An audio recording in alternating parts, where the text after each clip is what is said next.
Olulu sasazo ngqolwendaba kumagumbi ethu osasazo kwikomkhulu le-SABC e-Auckland Park eRhawutini nazo ziphambili.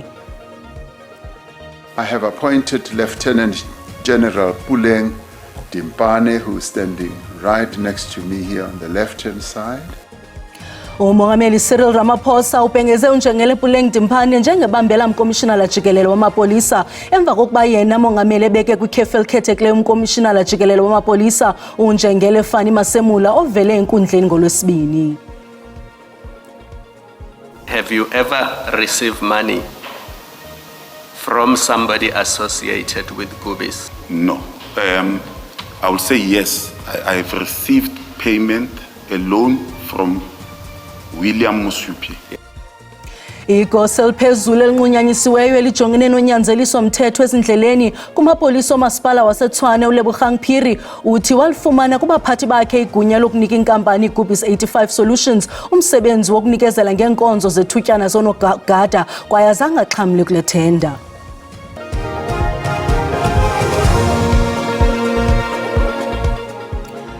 Molweni emakhaya, khongozelani uvimba wangokuhlwanje.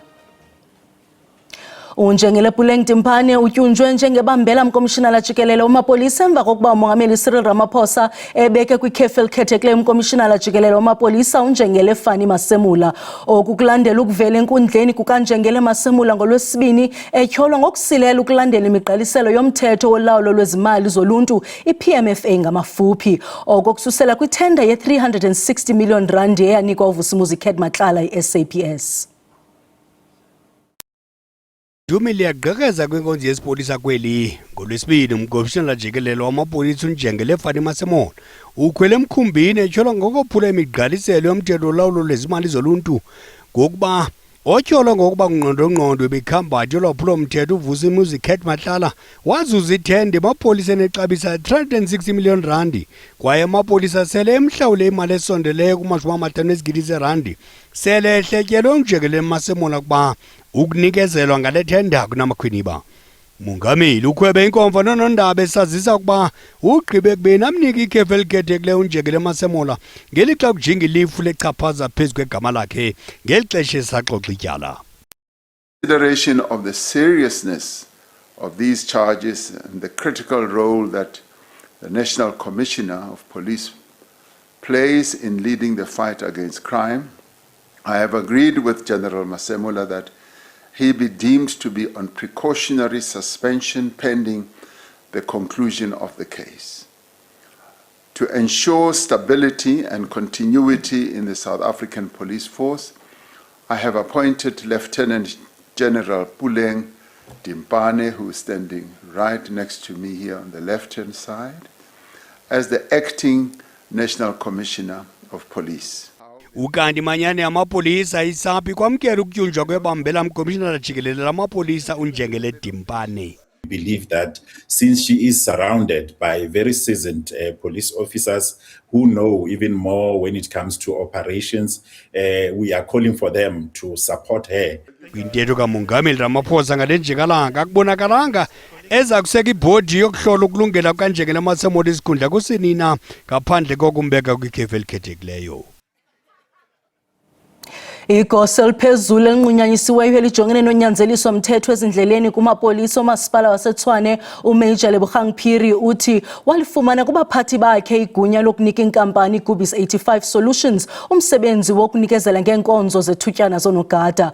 Umile kwelokuba zange axhamle nangayiphina indlela kwinkqubo yokunikezelwa kwale tenda ukanti abakhokela ubungqina kwikomishoni kaMadlanga bathe thaca amaxwebhu eenkcukacha zokuqhubeka kwi-bank account aphikisana nobungqina bakhe.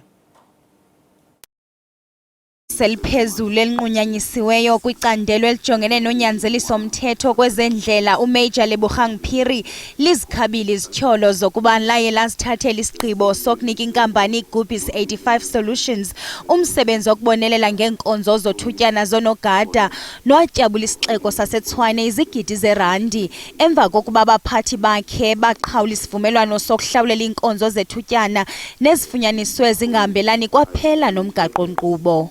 I have been made aware of inferences suggesting that I may have favored Gubis 85 Solutions or received incentives for channeling work to them. I categorically deny this allegation. I executed my duties strictly pursuant to instruction from Director Malachi and the explicit directives of Water and Sanitation Department. okaphiri woleke ngelithi iGubis 85 Solutions yayisele inobudlelwane nesixeko engekafiki nokufika. The company was chosen by the management of Water and Sanitation Department and not me.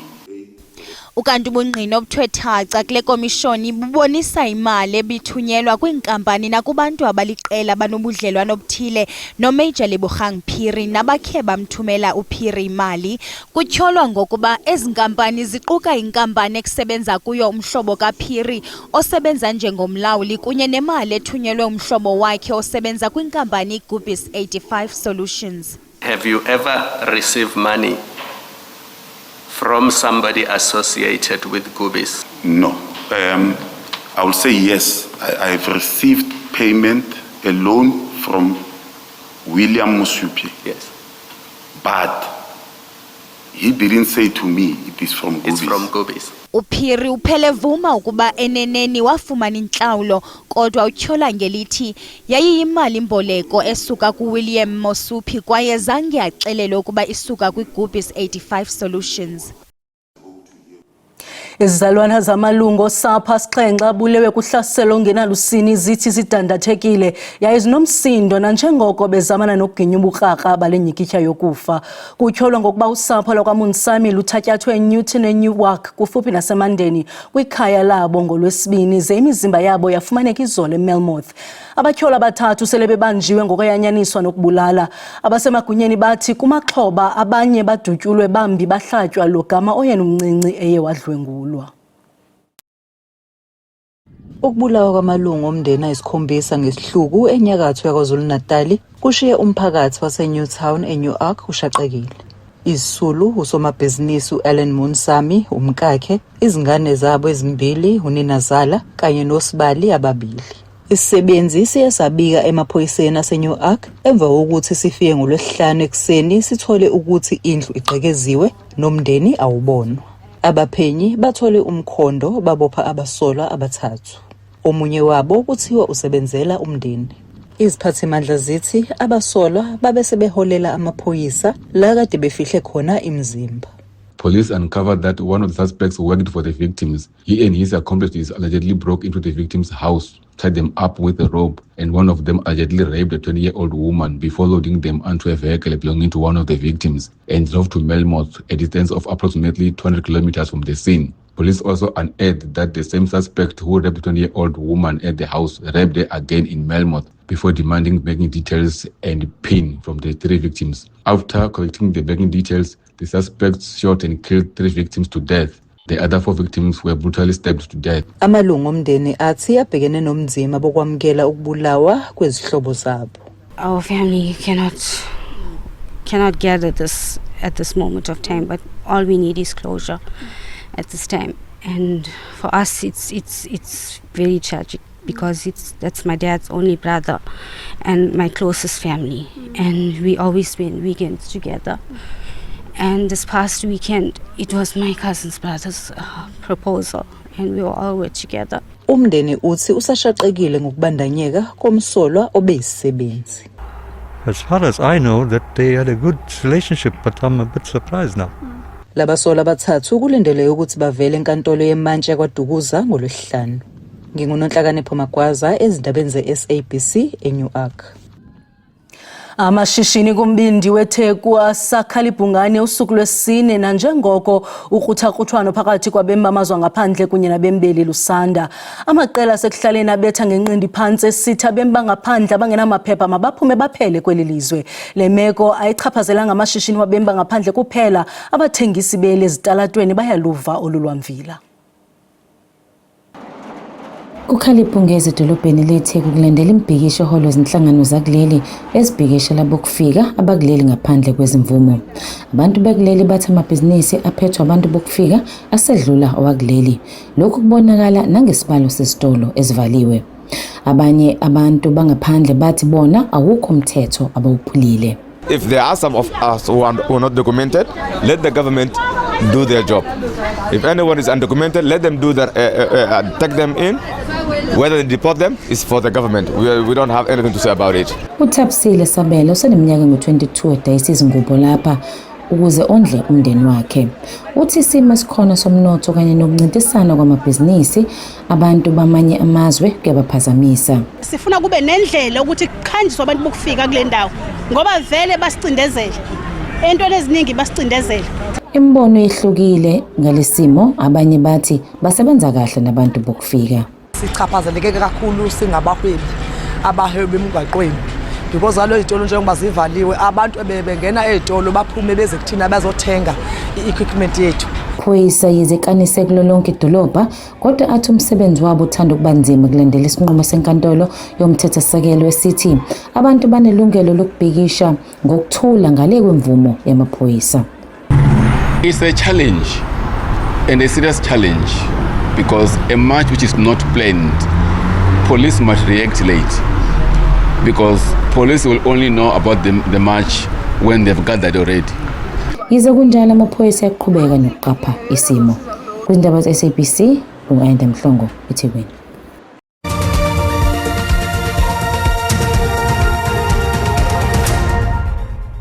Sinamkele kwakhona kwindaba zelijelo xa sihlabela mgama. Iqela le-DA ngoku lizimanye ne-Action SA ukubeka ityala kwizityholo zolwaphulo-mthetho ngakumphathiswa uphuhliso loluntu uSisisi Tolashe. Ezi zityholo zinxulumene nokubhaliswa kwezithuthi zodidi oluphezulu ezanikezwa ngunozakuzaku waseChina nekutyholwa ukuba uTolashe wazibhalisa ngamagama abantwana bakhe endaweni yegama le-ANC Women's League. I-DA ithi esi sisenzo sobuqhophololo. I-DA ithi inyanzelekile ukuba ibeke iliso elibukhali kubaphathiswa nokuba bayinxalenye karhulumente okanye hayi. Where it is alleged that the Minister of Social Development, Minister Tolashe, has lied to Parliament regarding this particular issue on vehicles being signed in the names of her children. So we are laying that charge first, which is not contained in any other charge that has been laid against the Minister as yet. Kwaye njengelungu lorhulumente wobumbano, i-DA iye yakhangela nomongameli uCyril Ramaphosa ekuqaleni kwale nyanga ngelizama ukufumana impendulo. President, to be able to get ascertain from him as to what is happening here. Has he gotten reports of this? And that is the avenue that we need to take. Eliqela likwafuna ukuba kwenziwe uphando ngokuziphatha kukaTolashe, nto elibiza ngokuba luthotho lwamahlazo. We are hoping that other political parties will vote with us to get the parliamentary inquiry, and we invite these political parties to join the Social Development Committee meetings when it will be raised, and that we get this parliamentary inquiry because enough is enough. Malunga neveki ezimbini ezidlulileyo, ilungu lepalamente le-Action SA uDarlene James wamangalela uTolashe malunga nomthetho wokuthintela nokulwa urhwaphilizo.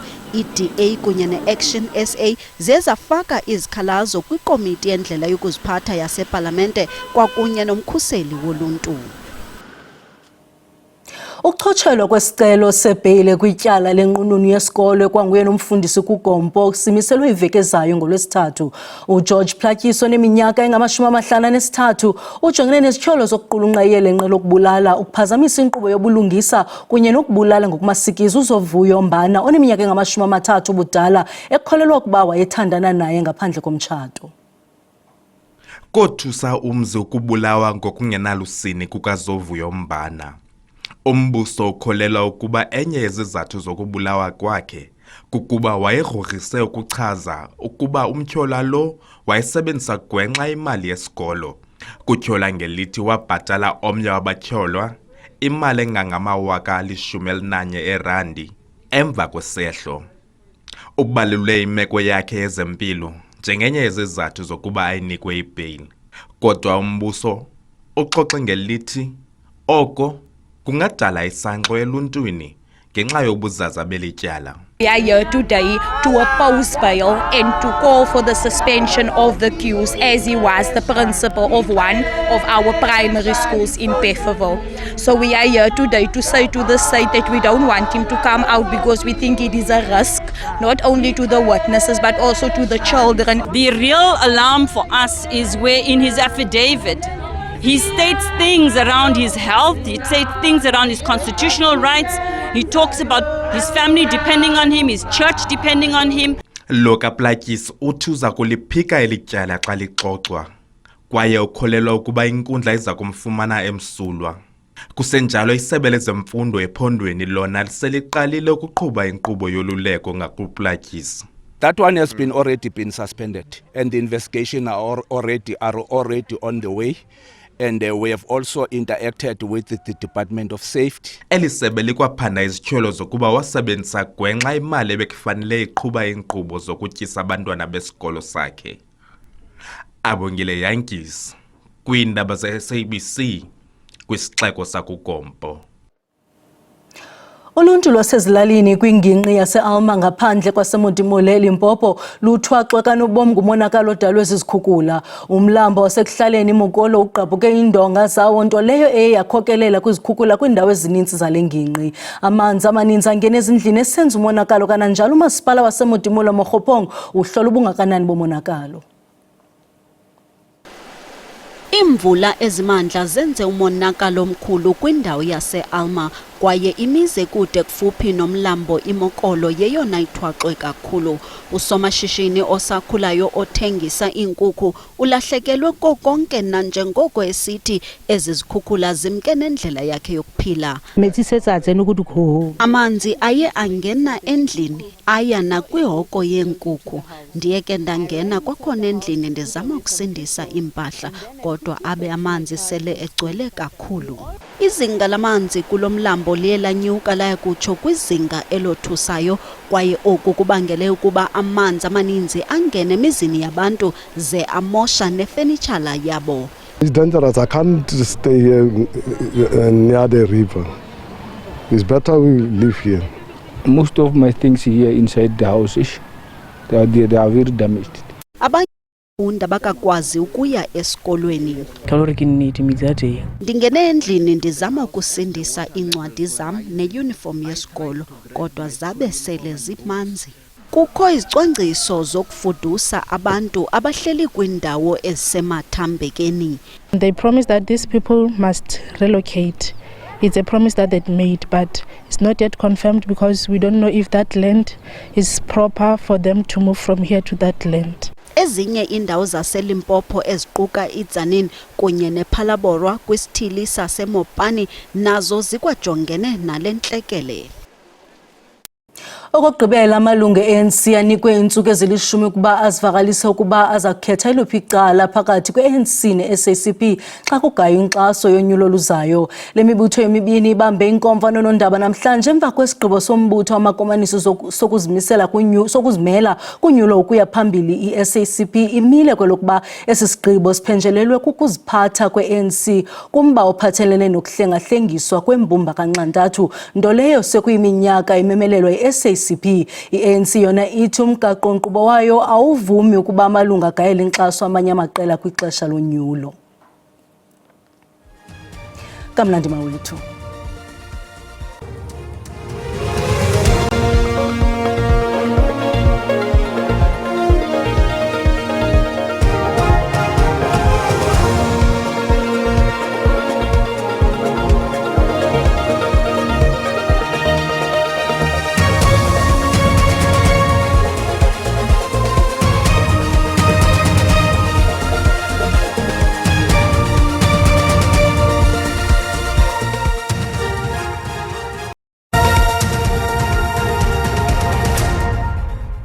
Mawuhlangana naMaphilip Milanga basemva vumani ndinonkanyezi nirhabulise iqikelelo lwemozulu yangokuhlanje xa sijonga imvula nomoya ngokuhlwa kuyapholeka mbukela into yokubana ngamathuba amahle emvula esiwalindele phaa kwindawo ezikomahike enkopitoli kananjalo naphaa ekopolokwane liqhubeke ke mbukeli lithi rhwelele ngamafu phaa kwindawo ezikoThekwini komthatha naphaa kwindawo eziko-Sutherland khona kaloku mbukeli phaa kommangalisweni. Xa sijonga ke mbukeli ezikhilikhasi ngomso kuyapholeka into yokubana ezamvula ezinwenwela phaa kwindawo ezixananazileko ekuphumleni kananjalo phaa ko-Upperton naphaa kwindawo eziko DR liqhubeke ke mbukeli elithi rholele ngamafu pha kwindawo eziko Polokwane koMbombela napha kwindawo eziko Richards Bay koThekwini napha koMthatha koMount Frere. South African Weather Service kube isilumkiso ngokuhlwa uba kaloku singalindela indudumo ezimandla kaloku kwindawo ezipha koFreystata napha koMntla Koloni koMahikeng koPitoli koPolokwane napha kwindawo zikombombela. Kanti ke mbukeli ziyaqhubeka ezandudumo zimandla zichaphazela kakhulu Bloemfontein ko DR ko Upington kananjalo ke mbukeli napha kwindawo ezikumantla koMahikeng. Ngoku mbukeli sawuthi sijonge amaqondo bushushu pha kwindawo kaloku kwaNdonga ziyaduma ke phole mbukeli into yokubana ngu16 pha koPitoli khona koSprings bengu17 bengu10 sikhile ke mbukeli sijonge khona kaloku kwiphondo laseLimpopo khona mbukeli kuyabonakala into yokubana koTzanini ngu19 15 Polokwane bengu19 bengu13 eMokopane ibengu20 ibengu30 okanye i12 xabe. Kanti ke mbukeli xa sijonga pha koMpumalanga esikhukhuza ngu20 eMbombela ibengu17 no15 eCarolina ibengu13 no9. Kanti ke mbukeli xa sikhila sijonga pha kwindawo eziKwaZulu Natal emazweni eLundi 21 eRichards Bay bengu24 16 eThekwini bengu23 18. Sijonge kwakhona ke mbukeli isikhilikhasi singene pha ezenzweni kwimpondo laseMpuma Koloni khona Mthatha ngu22 bengu 5 pha kuGombo 25 14 eQonce nakhona ke mbukeli babambene ngamanqaku. Ngoku mbukeli sawuthi